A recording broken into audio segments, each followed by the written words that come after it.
When disruption becomes a new reality, the evolution of business processes must follow, and as enterprises embrace these changing times, they must know that change will continue to be the only constant. Never before has there been a more urgent need to future-proof your business. Hello and welcome to CNBC-TV18, and Intel presents Future-Proof Your Business, Digitization to Accelerate Disruption. Over the course of the next few weeks, we will engage with top CIOs of India Inc. and see how their companies are exploiting technologies like AI, cloud, advanced analytics, IoT, and security, as well as telecom, to future-proof themselves. Today, I'm joined by two leading voices from the tech sector on this series opening show. Kalyan Kumar, the Corporate Vice President and Chief Technology Officer IT Services at HCL Technologies. He joins us from UK. And Shannon, Poulin, Corporate Vice President, Intel Sales and Marketing Group and General Manager of Global Markets and Partners from the US. Gentlemen, many thanks for joining us here on the program. Good to have you. Shannon, let me start by asking you, while we're talking about the disruption that most sectors are seeing, the pace of acceleration of digitization has surged in the last few months. What's been the biggest takeaway from you as you observe the changes that have been made in the last few months? Yeah, thanks, Shereen, for having us. And I agree, it's been a pretty crazy last 3 to 6 months, depending on where you are in the world. And what we've seen on the tech side is really some acceleration, maybe, of some trends that we had already seen get started before any of this happened. But what we've also seen is net new deployment of technology. Some of the examples that we're all familiar with, everybody is trying to figure out how to effectively work from home. Yeah. Or if you have children, you're trying to figure out how to effectively learn from home. And a lot of that technology that we need, internet and PCs and some of the technology on the cloud, have existed for a while. We're just using a lot more of it. Then you also see some things that are net new. Everybody's been talking about telemedicine for a long, long time. Yes. Nothing, has sped it up, unfortunately, more than the situation we're in now, where people need to reach a doctor, they need to have a consultation, and previously maybe that wasn't allowed under your insurance or it wasn't covered. Correct. We see a lot of those sorts of things happening as part of this pandemic unfolds, and we all try and stay safe, but we all try and remain productive.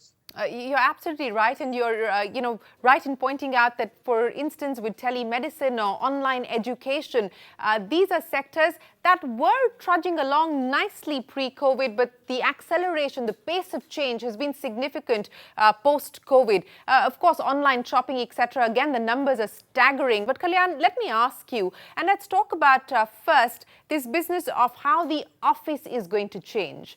Hey, thanks, Shereen, for having me, and great to talk to you again. So let's take a look at this in two steps, right?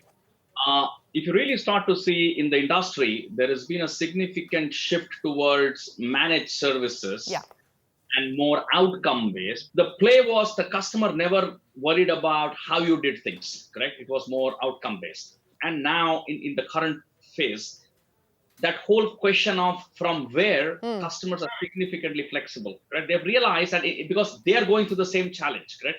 It's one big global challenge. You can't have a disaster or a resiliency recovery plan. Pretty much every part of the employable world is getting impacted with this.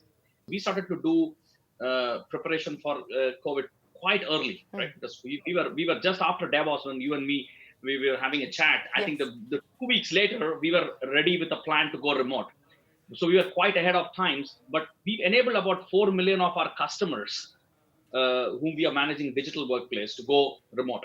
Initially, it was all about connectivity and productivity. Now it's all about secure, fluid workplace. It's about how do I make my workplace more fluid. Right. And now there is something called return to work.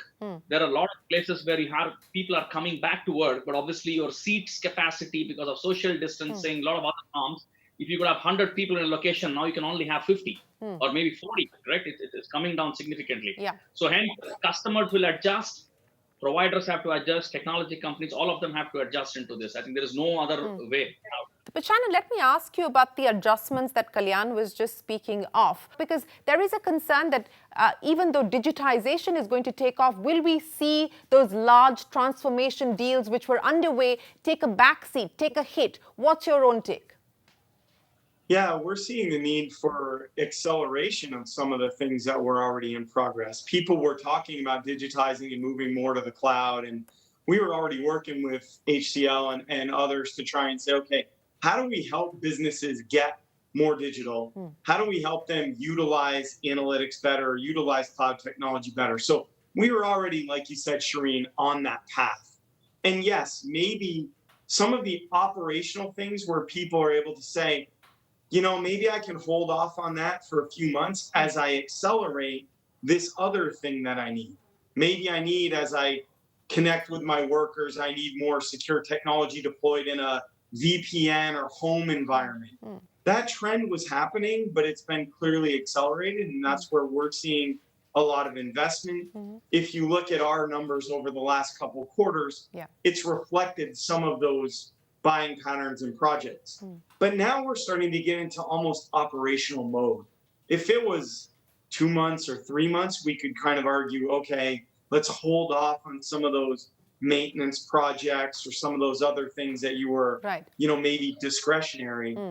But now we're, in the US, we're looking at 6 months and even longer of this. And there are some things that you just can't wait on. So we're starting to see people slowly put those back on the top of their IT agenda. On the larger issue of discretionary spending, and you're absolutely right in pointing out, Shannon, and we've seen this for the Indian IT services companies like HCL Tech as well, surprising resilience, beating estimates, beating market expectations. Just about every single company has done that, Kalyan. Now, going forward, do you believe that we're likely to see this trend continue? You need to really look at three spheres from a company standpoint. One is the technology, the importance and recognition that building a solid digital foundation. Customers have suddenly realized, oh, this is so critical. No one used to care about infrastructure before, right? They thought, oh, it keeps running, right? It's hidden behind somewhere. Now they realize this is the most important thing for me if I need to be resilient. The second thing is going to happen is that's typically non-discretionary. What's going to happen with discretionary is any business, three things are happening in the business spheres. The first is this whole area around rewiring the business, curbside pickup, correct? Now I'll have a very different ways to engage my customers. That's one, definitely commerce marketing. The second aspect is supply chain reimagination. So customers will look at how do I recalibrate my supply chain, country dependency, geography dependency, things like that. They're going to invest on that. The third thing they will look at is areas which is around IoTization, because contactless, remote ability, remote servicing, asset lifecycle. So smart connected. So as long as you can avoid much of physical interaction, you'll see an uptake on IoT and the edge. Right. So they would rewire their business. They would rewire commerce. They look at supply chain, IoTize. That's the business. And the third most important factor is humans. Correct? It's people centricity, empathy, being healthy. Things which were all missing now is become part of the mix. So people are no more just looking at digitizing or digitalizing the business process, but they're looking at digitalizing the employee life cycle too, making sure that you take care of that, your most important asset. Shannon, to the point that Kalyan made, and several important ones, he talked about some of those, the IoTization, the cloudification, and so on and so forth, and the pace of change there will probably accelerate. On the business model side as well, now everyone seems to be talking much more in terms of subscription-based models. What do you believe we're going to see on both these counts? We're definitely seeing some of those things happen, right? KK talked about bringing employees back to work and how they might, maybe interact with each other and what kind of tools they need. From a cloudification and an IoT perspective, there are things that we're doing to deploy some solutions to say, okay, maybe we want to do some things where previously we might have used a person to go check on something, and maybe now we want to be able to do that with a sensor. And we want to have the person monitoring the sensor and monitoring the data and those types of things. So I believe that you're going to see companies that are transforming themselves. Some were already born on the cloud, right? You think about a Didi and ride sharing, they were never going to be born as brick and mortar 100 years ago. We're talking about retail and commerce, and you also can start to see some of the things like video platforms and downloading and the use of video in business. So you're starting to see the merger, I think, of some of what we would have considered older manufacturing companies that are modernizing coming together with new tech and really kind of figuring out ways to go forward in this century. And the pandemic has really kind of caused everybody to reevaluate how they're doing something, Yeah. how they might be able to do it more efficiently, Yes. and then maybe also how they future proof themselves Yeah. for whatever might come. A lot of these things that we're doing now were not on a CIO's contingency plan. Nobody was immediately thinking in 3 days, I have to move. At Intel, we have 110,000 employees. We weren't necessarily game planning.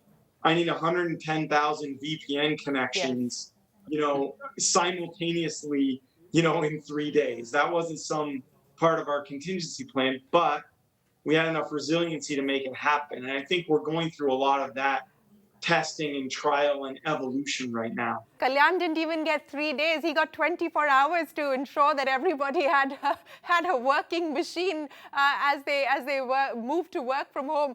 Pulling that off must have been a nightmare. So let me put it in this way. I think there are certain core competencies and which you have, and in our case, it's all stemmed around our deep rootedness on both engineering and infrastructure, correct? So this is like and for us, Shereen, it was not HCL's own IT. That's the most easier thing, correct? We had to get close to 4 million users of our customers enabled in a week. On an average, people assume 10% of the people or 20% will be telecommuting. Now, 90% were not telecommuting, working from home, which means your entire architecture, the way you engineer your systems in the data center, in your everything went out of the window. And that's where people who are on the cloud benefited a bit more. People who are on a digital workplace model benefited a bit more, because they could accelerate it faster. That's where I think this has to become a steady strategy in terms of when you get to the new normal, you'll have to redesign your entire workplace strategy to continue to sustain and handle this. Except most people are still trying to understand what this new normal is going to be. Yeah, I mean, we think about it a little bit as the new abnormal, because whatever previously existed will not exist in the exact same way. And so for us, when we're going out and we're talking to a lot of our employees, we're making sure that we're setting the expectation for what we believe will happen, but we also put contingency plans in case things vary, from that. When we go and talk to customers, we do the same thing. A lot of the conversation has been for years about moving to the cloud or doing some things in the IoT space that are more modern, or doing some things in the 4G and 5G and connectivity space that give you more flexibility. It doesn't mean you need to use all of that flexibility on day one when you put it in place, but the contingency plans that we're looking at now are much broader than they were when we were pre-pandemic. You talked a little bit about as a service earlier, and people's ability to maybe consume things more as they need and as they're using, as opposed to buying something and saying, what are the things that I can purchase that I'm going to use and likely use for its lifetime and heavily utilize, versus the return on investment or things that maybe I partially use, maybe I buy those as a service, and that might give me access to a higher peak when I need it, but also a lower valley when I don't need it. And so we're seeing a lot of that going to the calculation of where people want to go in the future. Kalyan, to pick up on that point, this rebalancing that we're speaking of, and you brought up the point about those that have been the most resilient are the ones who have invested in the right technologies, who made the right choices, the strategic choices. So as you look ahead, what are the bets that you're making? Which are the areas of transformation that you're going to put emphasis on? I think so if you really look at, there are 3 buckets on which you really think you'll start to see some significant push around this whole market. One is the whole helping customers reimagine both the digital foundation, business and operations, the whole 3 stacks. There will be more pragmatic thinking on business rewiring. So it will become more focused around how do I address my B2C and B2B and the B2E, which is business to employees, which is the workplace, which is part of the foundation. Second, I think is we will see a very solid focus on software, SaaS as a service, Yeah. intellectual property, software products, and I think from our standpoint, we clearly have three segments. We have the ITBS, software, and engineering. So we're going to see very different strategies for each one of them. So one of the things, Shereen, which was not so cool, was people never worried about cost and TCO. They thought, oh, okay, that's all not. But now they're going to relook at, hey, how do I build a better total cost of ownership by relooking at consumption-based model? Only look at re-architecting my whole solution, moving to more managed services, outcome as a service. So you'll see a lot of cost plays, and you also see a lot of new revenue resiliency plays. So I think building resiliency is going to be very, very important. And then relooking at your cost in terms of how you spend is going to be important. Both. Shannon, what is it also going to mean now in terms of strategic partnerships, more collaboration as we look ahead? Because there would be capabilities that perhaps organizations may not have at this point in time. You already do see companies go through a thought process of, can I invent a technology myself? What is the economics around putting a technology in place or entering a new market versus do I need to acquire to get into that market? I think economics continues to stay strong and play the dominant role there. What I do think that you're going to see is some more collaboration out of necessity, right? I think that you're going to see some companies maybe that were older world manufacturing legacy companies that need to become modernized and digitized. And maybe there are people that can help them get to their end point faster. And they're realizing now, I believe, with everything going on in the world, I need to get there sooner than I otherwise would have, or I have a risk of my core 100-year business not surviving. Yeah. And so in that way, I think you're seeing a lot more engagement. We're certainly seeing a lot more customers come to us and say, what does it take to become more cloudified from edge to edge? So from an IoT side all the way out to the data center. So we're seeing more of that, but it's out of, I believe, necessity of I need to transform my business faster than I previously thought. And those partnerships, I believe, are going to continue to be instrumental. So Shereen, just to add a point here, this is this whole shift towards the ecosystem. I think it's very important. And if you see from our strategy too, do not try to build everything. And this has been the core ethos within the HCL, this thing, strategic partnerships, ecosystems, curate ecosystems with large partners.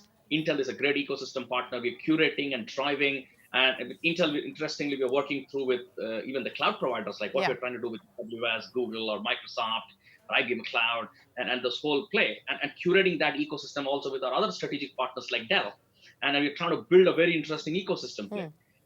Second thing around open source, open innovation, startup ecosystem. So what's going to happen is trying to do everything myself. The customer's thinking it's going to go through a rapid change, and we are seeing that in this whole in this current situation, I would say. Yes, we are certainly seeing that. Kalyan, as a CTO, I want to ask you, because so much is being spoken of that this could be that sort of leapfrogging moment for many technologies that have been in use and have gained dominance in the last few years. Where do you believe we are likely to see that leapfrog? Interestingly, Shereen, and I have a view, your industry, content. There's a latest report which came in which talked about the OTT industry has risen to about 438 billion. That is correct. During COVID catastrophe, right? So content, and the moment you go content OTT, you're actually a digital native, correct? Like I did a few interviews in StreamYard. No one knew who StreamYard was. No one knew who Zoom was. So OTT was a big play. I think it's going to be a big industry, and all the technologies surrounding OTT. And as Shannon pointed out, I think the telco cloud, one of the most stressed infrastructure today because of the whole thing, is the carrier.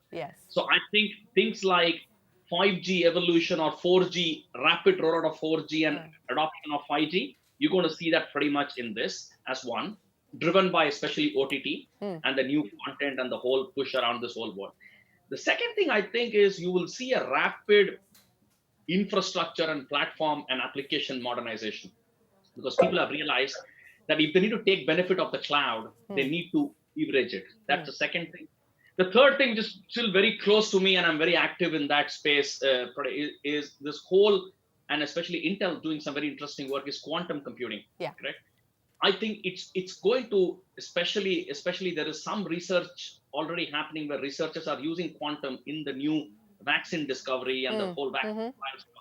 The quantum will start to bring a new perspective. It's that technology which people might think will come in 10 years. Okay. But it's not. It's going to come even more faster. So keep a watch out.